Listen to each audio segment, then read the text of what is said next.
আজকের ঘটনাটি একটি গ্রাম কেন্দ্রিক ঘটনা।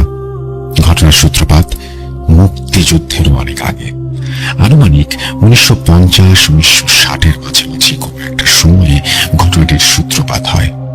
ঘটনাটি ঘটে নাটোর জেলার বড়াইগ্রাম থানার কোন এক গ্রামে। ঘটনার সূত্রপাত 1950-1960-এর দশকে হলেও আমি ঘটনাটি মুক্তিযুদ্ধের সময়কাল থেকেই শুরু করছি। আমি যে ভাইয়ের কাছ থেকে ঘটনাটি শুনেছি সেই ভাইয়ের ভাষাতেই শুরু করছি আজকের ঘটনা।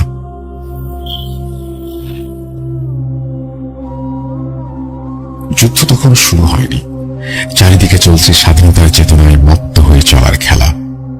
আমাদের গ্রামটি ছিল বন জঙ্গলে ঘেরা সবুজ একটি গ্রাম, যে কেউ দেখলেই যেন এর নয়নাভিরাম প্রাকৃতিক সৌন্দর্যে নিজের প্রশান্তি খুঁজে পেত। গ্রামটি শহর অঞ্চল থেকে বেশ ভালোই দূরে ছিল। তখনকার যাতায়াত ব্যবস্থাও তেমন একটা উন্নত ছিল না, তাই বাইরে থেকে আমাদের গ্রামে মানুষের আনাগোনা তেমন ছিল না। গ্রামের মোট জনসংখ্যাও ছিল বেশ কম। মূলত কৃষিকাজ, মাছ ধরা, গবাদি পশু পালনই ছিল এখানকার মানুষের মূল পেশা। আমাদের গ্রাম ঘেঁষে বয়ে চলেছে খরস্রোতা এক নদী। নদীর ধারে কিছু দূর পরপর ছিল প্রকাণ্ড 3টি বট গাছ, আর সামান্য দূরে ছিল বিশাল এক বড় আম গাছ। এখানেই মূলত জেলেরা মাছ ধরত। আজ তাদের মধ্যেই 7 জন জেলে এবং এই সবুজ গ্রামের পরিণতি শেয়ার করতে চাচ্ছি। 7 জেলে বন্ধু সবসময় একসাথেই মাছ ধরত। একদিন নদীর এক পেছনে মাছ ধরত, কখনো বা বেশি মাছ পেত, আবার কখনো বা কম।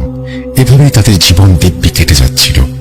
নদীর নানান অংশে মাছ ধরতে ধরতে তারা একদিন অবিশ্বাস্য একাংশের সন্ধান পায়। প্রতি জ্যোৎস্না রাতে নদীর একটি নির্দিষ্ট স্থানের অনেকটা অংশ জুড়ে প্রায় গোলাকার ভাবে চাঁদের আলো ঠিকরে ঠিকরে পড়তে দেখা যেত, আর সেখানে অনেক বড় বড় মাছকে ঘাই মারতে দেখা যেত।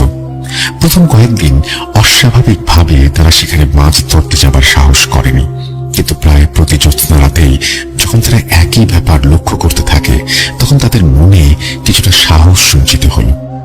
তারা একদিন সেখানে মাছ ধরার সিদ্ধান্ত নেয়। রাতের বেলা 7 বন্ধু একসাথে বের হয়ে নদীর সেই অংশের দিকে রওনা হয়। সেখানে পৌঁছে তারা মনে কিছুটা ভয় নিয়েই জাল ফেলা শুরু করে। জাল ফেলে কিছুটা সময় ভালো মাছ পাবার আশায় বুক বেঁধে অপেক্ষা করতে থাকে। জাল তোলার সময় হলে 7 জন মিলেই জাল তুলতে শুরু করে, কিন্তু জাল তুলতে তাদের বেশ বেগ পোহাতে হল। অনেক কষ্টে জোর লাগিয়ে জাল তোলার পর তারা অবাক হয়ে একে অপরের মুখের দিকে হাঁ করে তাকিয়ে থাকে। হঠাৎই তাদের মধ্যে একজন বলে ওঠে, আল্লাহ, এতদিনে আমাদের মুখ তুলে তাকিয়েছে। দেখ ভাই, কত মাছ! জীবনে একসাথে এত বড় বড় মাছ কোনোদিন দেখিনি। এগুলো মাছ না রে ভাই, এগুলো আমাদের মুখের হাসি। তারা প্রত্যেকেই একে অপরের দিকে তাকিয়ে জীবনের সব থেকে প্রশান্তির হাসিটা হাসে সেদিন। এক একজনের হাসি যেন কাল পর্যন্ত পৌঁছে যাচ্ছে। জেলে হলেও তাদের মধ্যে লোভ লালসা খুব একটা ছিল না, তাই যতটুকু মাছ তারা সেদিন পেয়েছিল সেসব নিয়েই বাজারে চলে যায় মাছ বিক্রির উদ্দেশ্যে। বড় বড় নদীর রুই, কাতলা, চিতল, আইড় এসব মাছ নিয়ে বাজারের একটি দোকানে সাজিয়ে বসে। টাটকা জ্যাতা মাছগুলো খুব দ্রুত বিক্রিও হয়ে যায়। মনের খুশিতে 7 বন্ধু বাসায় ফিরে আসে। আজ তাদের রোজগার আয়ের তুলনায় প্রায় 5-6 গুণ বেশি আয় হয়েছে। প্রত্যেকেই বাড়ি ফিরে আসার সময় বউ বাচ্চাদের জন্য কিছু না কিছু কিনে নিয়ে এসেছে। বাড়ি ফিরে রাতের খাবার শেষ করে ক্লান্ত শরীরটাকে বিছানায় এলিয়ে দিয়ে প্রশান্তির এক ঘুম উপভোগ করে প্রত্যেকেই। সকালে ঘুম থেকে উঠে তারা একে অপরের সাথে দেখা করে, আর বাড়তি রোজগারের টাকা থেকে কিছু টাকা ব্যবহার করে চাল, ডাল সহ প্রয়োজনীয় বাজার সদাই করতে বাজারে চলে যায়। বাজারে গিয়ে তারা অদ্ভুত এক প্রশ্নের সম্মুখীন হয়। কিছু মানুষ তাদেরকে দেখে জিজ্ঞেস করে, এই যে ও জেলে ভাইরা, গতকাল মাছগুলো কোথা থেকে ধরেছিলি বলতো? এরকম মাছ তো আগে কখনো বাপের জন্মে খাইনি, অনেক স্বাদ ছিল মাছের। কিন্তু একজন ক্রেতার কথা শেষ হতে না হতেই আরেকজন এসে অকথ্য ভাষায় গালাগালি করতে করতে বলে, কি মাছ বিক্রি করলি তোরা? একটা মাছ মুখে দিতে পারলাম না, রান্না করার পর তরকারিতে মাছ কেন, মাছের কাঁটাও খুঁজে পেলাম না। এটা কেমন মাছ? লোক ঠকানোর নতুন ধান্দা বের করেছিস? দ্বিতীয় ক্রেতার কথা শেষ হতে না হতেই প্রথম ক্রেতা বলে ওঠেন, 2টা মাছ কেটে রান্না করা হলেও তরকারিতে মাছ পেয়েছি মনে হয় একটা। মাছের মাথার লেজ ছিল একটা করেই। এর কারণ জানতেই তোদেরকে দাঁড় করিয়েছি। নিজের মনের ভুল ভেবেই নিতাম, যদি না এই ভাইজানের কথা না শুনতাম। এসব শুনে জেলেরা বেশ আতঙ্কিত হয়ে পড়ে, কেননা গতকাল অনেক মাছ তারা বিক্রি করেছে। সেই ছোটবেলা থেকেই বাপদাদার সাথে মাছ ধরে বাজারে বিক্রি করে আসছে তারা। কখনোই এমন কোনো ঘটনার সম্মুখীন হতে হয়নি। কিন্তু ক্রেতারা যা বলছে তা কি আদৌ বিশ্বাসযোগ্য কোনো কথা? ক্রেতাদের তোপের মুখে কিছু টাকা ফেরত দিয়ে তারা সামান্য বাজার করেই বাড়ি ফিরে আসে। রাতে তারা আবার সেখানেই মাছ ধরতে চলে যায়। আজ জাল ফেলে যেন গতকালের চেয়েও বেশি মাছ পায় তারা। কিন্তু আজ মাছ ধরে কেন যেন তারা খুব একটা খুশি হতে পারছে না। সকালের ঘটনাটি সারাদিন ক্রমাগত তাদের মাথায় ঘুরপাক খাচ্ছে। ভয়ে ভয়ে মাছগুলো নিয়ে তারা বাজারের উদ্দেশ্যে রওনা হয়। বাজারে গিয়ে তারা মিশ্র মতামতের সম্মুখীন হয়। গতকাল যারা মাছ কিনেছে তাদের কেউ কেউ মাছের বেশ প্রশংসা করছে, আবার কেউ কেউ নিন্দে। যারা গতকাল কেনা মাছের প্রশংসা করছে তারা আজও থলে ভর্তি করে মাছ নিয়ে যাচ্ছে, আবার কেউ কেউ তাদেরকে গালমন্দ করেই যাচ্ছে। এভাবেই আজও সব মাছ বিক্রি করে মোটা অঙ্কের টাকা নিয়ে বাসায় ফিরে আসে তারা। রাতে তেমন একটা ভালো ঘুম হলো না। সকালে ঘুম থেকে উঠে 7 জন মিলে বাজারে গেল গতকাল বিক্রি হওয়া মাছ নিয়ে কোনো কথা হচ্ছে কিনা তা জানার জন্য। আজ বাজারে অনেকেই তাদের ওপর প্রসন্ন। যারা গতকাল মাছ কিনেছে সবাই খুশি। আজ কোনো খারাপ মন্তব্যের সম্মুখীন হতে হয়নি তাদের। মনে যেন খুশির জোয়ার আসতে শুরু করে তাদের। খুশি মনে বাসায় ফিরে এসে রাতের জন্য অপেক্ষা করতে থাকে। এভাবেই মাছ ধরে বিক্রি করতে করতে তাদের দিন ফেরে। প্রায় 3 মাসের মতো পেরিয়ে যায়। প্রতিনিয়ত এভাবে সুস্বাদু মাছ বিক্রি করতে করতে তাদের আর্থিক অবস্থা একেবারে পাল্টে যায়। কিন্তু তবুও তারা অন্য কোনো পেশায় মনোনিবেশ করেনি। এদিকে দেশ স্বাধীন হবে এমন খবর শোনা যাচ্ছে। এমন সময় হঠাৎ করেই পুরনো সেই সমস্যাটি আবার মাথাচাড়া দিয়ে উঠতে শুরু করে। হঠাৎ করেই বেশ কয়েকদিন যাবৎ যারাই তাদের কাছ থেকে মাছ কিনে নিয়ে যাচ্ছে প্রত্যেকেই জানাচ্ছে মাছ পাওয়া যাচ্ছে না তরকারিতে। মাছ কোটা বাছার পর টুকরো করে তরকারিতে দেওয়ার পর পর্যন্ত সব ঠিক থাকে, কিন্তু রান্না হবার পর তরকারিতে মাছের কোনো চিহ্ন পর্যন্ত পাওয়া যায় না। এছাড়াও ছোট মাছ রান্না করলে সেগুলো একইভাবে উধাও হয়ে যায়। গ্রামের মোড়ল এসব জানার পর 7 জন জেলেকে ডেকে পাঠায় এসবের কারণ জানার জন্য। সবাই ভাবতে শুরু করে এই 7 জন জেলে হয়তো জাদু টোনা করে, যার মাধ্যমে এত এত মাছ বিক্রি করতে সক্ষম হচ্ছে। জেলেদেরকে মোড়ল সাহেবের বাড়িতে হাজির করা হয়। মোড়ল সাহেব তাদেরকে কোনো রকমের বকাঝকা না করে এসব কেন হচ্ছে তা জিজ্ঞেস করেন। বেচারা জেলেরা ভয়ে কান্নাকাটি শুরু করে। হুজুর, বিশ্বাস করেন, আল্লাহর দোহাই দিয়ে বলতেছি, এসবের কোনো কারণ আমরা জানি না।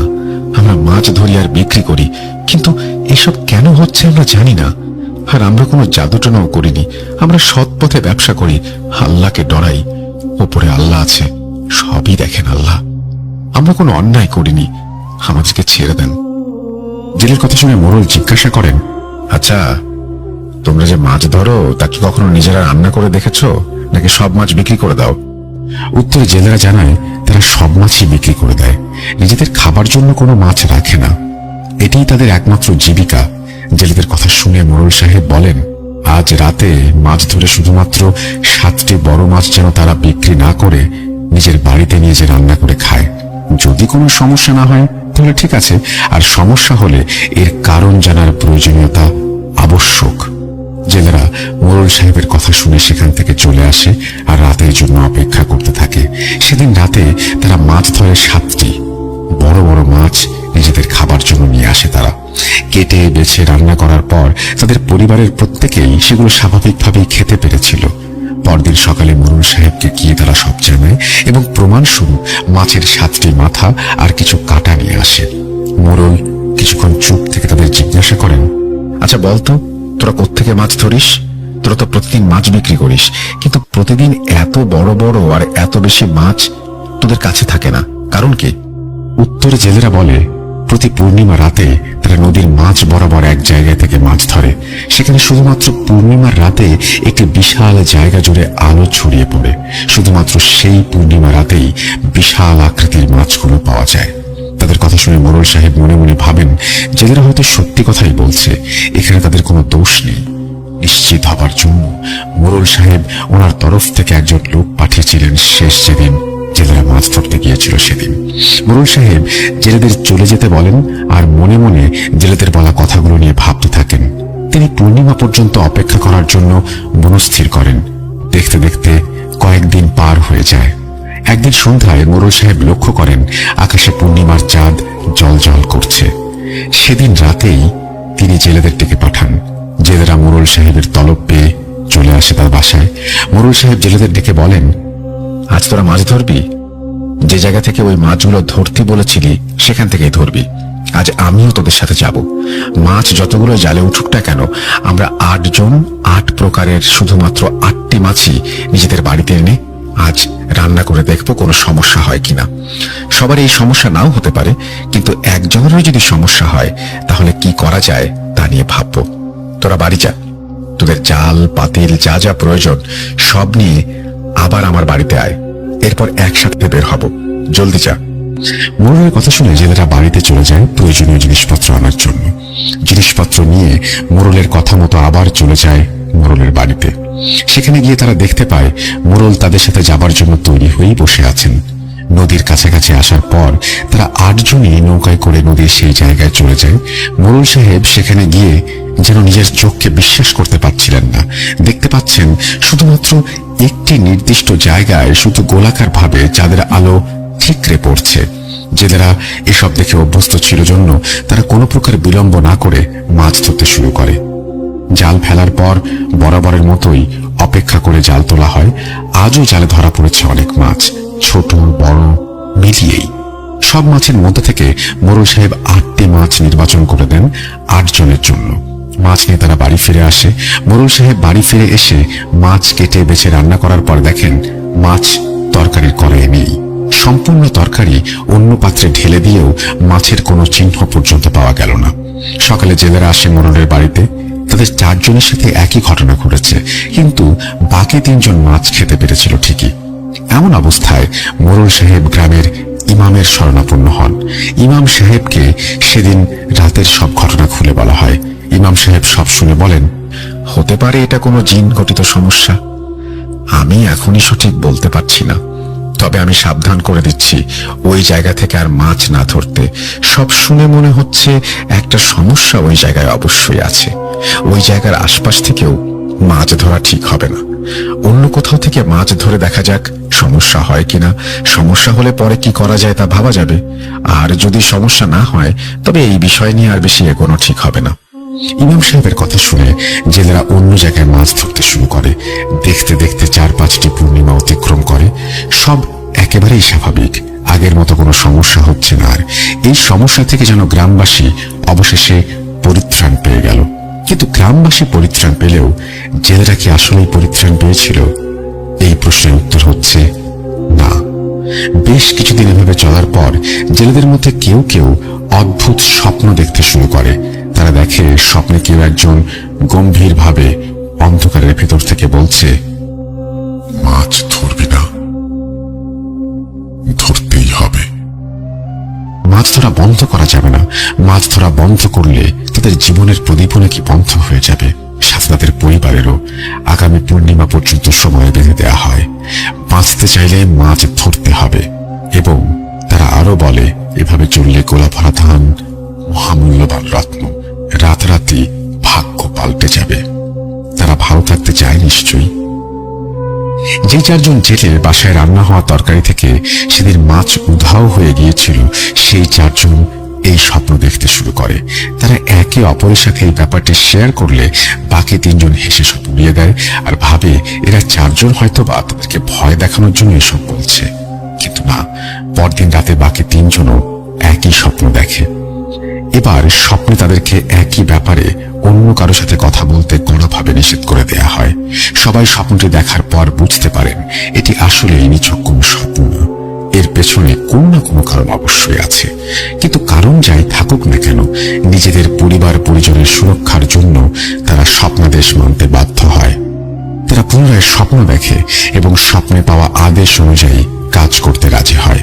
সেদিন সকালে তারা ঘুম থেকে উঠে তাদের উঠোনে দেখে বিশাল গোলা, যা ধানে একেবারে পরিপূর্ণ। ঘরের মেঝেতে ছড়িয়ে আছে মহামূল্যবান স্বর্ণলঙ্কার। এসব দেখে তারা খুশিতে যেন আত্মহারা হয়ে যায় আর জিনের কথা মতো কাজ করতে বেশি আগ্রহী হয়ে যায়। আসলে লোভ একবার ধরলে সহজে ছাড়ে না। এক্ষেত্রে তাই হয়েছে এবং এই লোভের ফলস্বরূপ কোনো এক পূর্ণিমা রাতে সেখান থেকে মাছ ধরার জন্য বেরিয়ে পড়ে তারা। টানা 1 মাসের মতো সময় সেখান থেকে তারা বাধ্য হয়ে মাছ ধরে। কিন্তু সেখান থেকে ধরা মাছ তারা বাজারে বিক্রি করেনি, কারণ বাজারে এই মাছ বিক্রি হলে সমস্যা আবার দেখা দেবে এবং সবাই তাদের নিষিদ্ধ স্থান থেকে মাছ ধরার ব্যাপারে জেনে যাবে। তাই তারা সেখান থেকে মাছ ধরার পাশাপাশি অন্য একটি স্থান থেকেও মাছ ধরতে শুরু করে, যা তারা বাজারে বিক্রি করত। এভাবে সব ঠিকভাবেই চলছিল। হঠাৎ একদিন তারা আবার স্বপ্নে সে অবয়বকে দেখে। এবারে সে অবয়ব অন্ধকারাচ্ছন্ন দেখালেও আগের থেকে কিছুটা স্পষ্ট দেখা যাচ্ছিল। জেলেরা যেখানে মাছ ধরত তার পাড়ে ছিল একটা বিশাল বড় আম গাছ। সেই আম গাছের ধারে কেউ একজন একটি কালো সিংহাসনে রাজার মতন বসে আছে। তার হাতে একটি প্রকাণ্ড লাঠি। সে স্বপ্নে তাদেরকে একটি করে আদেশ দেয়, যা পালন করতে তারা বাধ্য। অন্যথা জীবনের ঝুঁকি আছে। ঝুঁকিটা শুধুমাত্র তাদের জীবনের নয়, তাদের পরিবারেরও। তারা সকলে এই স্বপ্ন দেখে বুঝতে পারে অবশ্যই কেউ একজন তাদেরকে এমন একটি স্বপ্ন দেখিয়েছে। তারা ভয়ে ভয়ে পরের দিন চলে যায় নির্ধারিত স্থানে মাছ ধরার জন্য। মাছ ধরতে গিয়ে তারা দেখে তাদের দেখা স্বপ্নের মতোই কেউ একজন একটি কালো সিংহাসনে বসে আছে, যার হাতে প্রকাণ্ড এক লাঠি। সে হাতের ইশারায় নদীর ধারে থাকা 3টি বটগাছ দেখিয়ে বলে, এই বটগাছ 3টি দেখেছ? এই 3টি গাছ তোমাদের কাটতে হবে। এই গাছ কাটার জন্যই তোমাদেরকে ডেকেছি। যত দ্রুত সম্ভব এই গাছ তোমাদেরকে কাটতে হবে। প্রস্তুত থাকো, আগামী পূর্ণিমায় আমি আবার আসব। এই বলে অবয়বটি মুহূর্তে হাওয়ায় মিলিয়ে যায়। প্রিয় শ্রোতা বন্ধুরা, আপনারা কি বুঝতে পারছেন ঘটনাটি এবার কোন দিকে মোড় নিচ্ছে? হয়তোবা এই গাছ 3টির কোনো একটির ইতিহাস রয়েছে। কি হতে পারে এই ইতিহাস? চলুন জেনে আসা যাক। এই 3টি বটগাছ এখানে কিভাবে এসেছে, কোত্থেকে এসেছে তা অনেকেরই অজানা। শুধুমাত্র গ্রামের কিছু মুরব্বী ব্যক্তিবর্গ এই ব্যাপারটি সম্পর্কে জানেন। 1950-60-এর দশকে এই গ্রামে একটি ঘটনা ঘটে। ঘটনাটি বলার আগে ঘটনাটির কারণ জানাটা জরুরি। আপনারা অনেকেই হয়তো জানেন, জিন মানুষের মতো একটি জাতি। জিন জাতিরা সামাজিকভাবে বসবাস করে। তাদের সমাজেও মতবিরোধ, মতামতের ভিন্নতা থাকে। তাদের জের ধরেই মানুষের মতো জিন জাতীয় সমাজ থেকে মাঝে মাঝে বিতাড়িত হয়। ঠিক তেমনি এক জিনের পরিবারকে তাদের সমাজ থেকে বিতাড়িত করে দেয়া হয় এবং তাদের বাসস্থান খোঁজার উদ্দেশ্যে তারা একটি গ্রামে এসে পৌঁছায়। এই পরিবারে ছিল বাবা ও 3 সন্তান। অনেক দূর ভ্রমণ করার কারণে 3 সন্তান বেশ ক্লান্ত হয়ে পড়েন। সন্তানদের ক্লান্তি দেখে বাবা মানুষের কাছে সাহায্যের জন্য হাত পাতেন। গ্রামের শেষ প্রান্তের একটি কুঁড়ে ঘরের মতো ছোট্ট একটি ঘরের কাছে তারা হাত দিতে শুরু করেন। ঘরের বউ বের হয়ে আসেন। তার হাতে শাখা আর সিঁথিতে সিঁদুর, অর্থাৎ হিন্দু পরিবারের ঘরণী। তিনি বেরিয়ে এলেন। জিনদের পিতা তার কাছে সাহায্য স্বরূপ 3 গ্লাস পানি প্রার্থনা করেন। হিন্দু গৃহবধূ ঘরে গিয়ে নিজের স্বামীকে বলেন, বাড়ির বাইরে 4 জন পুরুষ দাঁড়িয়ে। তারা বেশ লম্বা এবং মুখ কালো এবং মুখ ঢাকা, জব্বা পরিধান করা, পানি চেয়ে দাঁড়িয়ে আছে। আপনি তো দেখবেন। স্ত্রীর কথা শুনে স্বামীর মুখ এক অজানা কারণে উজ্জ্বল হয়ে যায়। সে দ্রুত ঘর থেকে বাইরে বের হয়ে আসে এবং ঘরের চারপাশে কিছু একটা গুঁড়ো ছিটিয়ে 4 জন জিনকে আটকে ফেলে। আসলে সেই গৃহবধূর স্বামী অন্য কেউ নন, ছিলেন এক দুর্ধর্ষ তান্ত্রিক। সে বহু বছর যাবৎ এমন জিন খুঁজে চলেছিল যাদেরকে বশ করে সে অগাধ ক্ষমতার অধিকারী হতে পারে। কিন্তু সে পরক্ষণেই বুঝতে পারে জিনের ক্ষমতা এবং শক্তিকে তাচ্ছিল্য করে বেশ ভুল করেছে সে। 4 জনকে বন্দী করার পর বাবা জিন তার ক্ষমতা প্রয়োগ করেন এবং বৃত্তাকার ভাবে ছড়ানো সেই গুঁড়োগুলোতে আগুন ধরে যায়। তান্ত্রিকের ঘরের চারপাশে আগুনের গোলায় পরিণত হয়। এভাবেই নিজের সন্তানদের নিয়ে বাবা জিন গ্রাম থেকে চলে যাবার সিদ্ধান্ত নেন। কিন্তু যেতে পারেন না। তান্ত্রিক তার ক্ষমতা প্রয়োগ করে সেই রাস্তাটি বন্ধ করে দিয়েছিল। তাই বাবা জিন তার সন্তানকে এই গ্রামে থাকার নির্দেশ দেন। বাবা জিনের অসীম ক্ষমতার জন্য তিনি গ্রাম থেকে বের হতে সক্ষম হন। তিনি যাবার আগে সন্তানদের বলেন, তোমরা 3 জন এই গ্রামেই থাকবে। এই তান্ত্রিক এই গ্রামের অনেক বড় ক্ষতি করার চেষ্টা করবে। তোমরা গ্রামবাসীকে রক্ষা করবে। আমি 3টি বীজ নদীর ধারে রেখে যাচ্ছি। এগুলো বট গাছের বীজ। এই বীজ থেকে 3 মাসের মধ্যেই বট গাছ বের হয়ে বড় হয়ে যাবে। এই গাছ হবে তোমাদের আবাসস্থল। আমি তোমাদেরকে নিতে আসব। এই কথা বলে জিন নদীর ধারে 3টি বীজ বপন করে এবং এই 3টি বীজ থেকে জন্ম নেওয়া গাছে ছিল 3টি বট গাছ, যা কাটার জন্য এই 7 জন জেলেকে আদেশ করা হয়েছে। কিন্তু কেন এই বট গাছ কাটার আদেশ দেয়া হলো? কেই বা এই আদেশ দিচ্ছে? আর জিনদের এই কথোপকথনই বা কিভাবে জানা গেল? সুপ্রিয় শ্রোতা, এইসব জানার জন্য আর একটু সময় অপেক্ষা করতে হবে। এই 3টি বট গাছ থাকার জন্য এই গ্রামের কোনো ক্ষতি আজ পর্যন্ত হয়নি। 1971 মুক্তিযুদ্ধ কেবল শুরু হয়েছে। আমরা জানি প্রতিটি গ্রাম বা শহর জেলায় তখন মুক্তিযুদ্ধ চলাকালীন সময়ে দেশ স্বাধীন করার জন্য ছিল অগাধ চেতনা। ঠিক তেমনি ছিল রাজাকারদের তাণ্ডব। আমাদের গ্রাম অনেক ভেতরে হওয়ায় রাজাকারদের নজর তখনও আমাদের গ্রামে পড়েনি। কিন্তু শকুনের চোখ ফাঁকি দেয়া কি আসলে সম্ভব?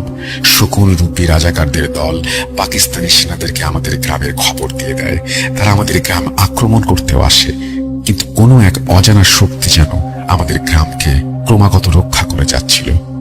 যখনই হানাদার বাহিনী গ্রামের বাইরে থেকে ভেতরে ঢোকার চেষ্টা করত, ঠিক তখনই তারা দেখতে পেত কোথা থেকে যেন অগণিত বাঘের দল ছুটে এসে তাদের উদ্দেশ্যে মাছ-খাই গলায় হুঙ্কার দিতে দিতে এগিয়ে আসছে। গ্রামের সীমানা থেকে বের হবার সাথে সাথেই বাঘগুলো কেমন যেন অন্ধকারে মিলিয়ে যেত। এবার ফিরি জেলেদের ঘটনায়। জেলেরা সেই অজানা জায়গায় অবয়বের সাথে দেখা করে আসার পর থেকেই গ্রামে কিছু সমস্যা শুরু হয়। গ্রামের বেশ কিছু মানুষ অজ্ঞাত রোগে মারা যেতে শুরু করে। প্রত্যেকের মৃত্যুর ধরন ছিল একেবারে একই। প্রথমে কাশির সাথে রক্ত, পরে রক্তবমি, আর পরে যন্ত্রণাদায়ক মৃত্যু। কিন্তু এসবের কারণ কেউ জানে না। এদিকে পূর্ণিমা আসতেও বেশি দেরি নেই। এর মাঝেই গ্রামের প্রায় 20 জনের মতো মানুষ মারা যায়, আর অনেকেই বেশ অসুস্থ হয়ে পড়ে। গ্রামের মোড়ল তখন গ্রামের মসজিদের ইমাম সাহেবের সাথে যোগাযোগ করেন। ইমাম সাহেব বলেন তিনি বটগাছের সেই জিনদের সাথে কথা বলবেন। মূলত গ্রামের ইমাম, মোড়ল এবং তার হাতে গোনা 2-3 জন সহ 4-5 জন জানত সেই বটগাছের ঘটনা। ইমাম সাহেব জানান তিনি কিছুদিন পর পরই নিজের জিন পাঠিয়ে খোঁজ খবর করেন। এর মধ্যে চলে আসে পূর্ণিমার রাত। জেলেরা নিজেদের মতো প্রস্তুতি নিতে থাকে সেই 3টি বটগাছ কাটার জন্য। তারা কোদাল কুড়াল জোগাড় করতে থাকে। রাত প্রায় 11টা। এমন সময় 7 জন বাসা থেকে বের হয়ে পৌঁছে যায় সেই আম গাছের কাছে।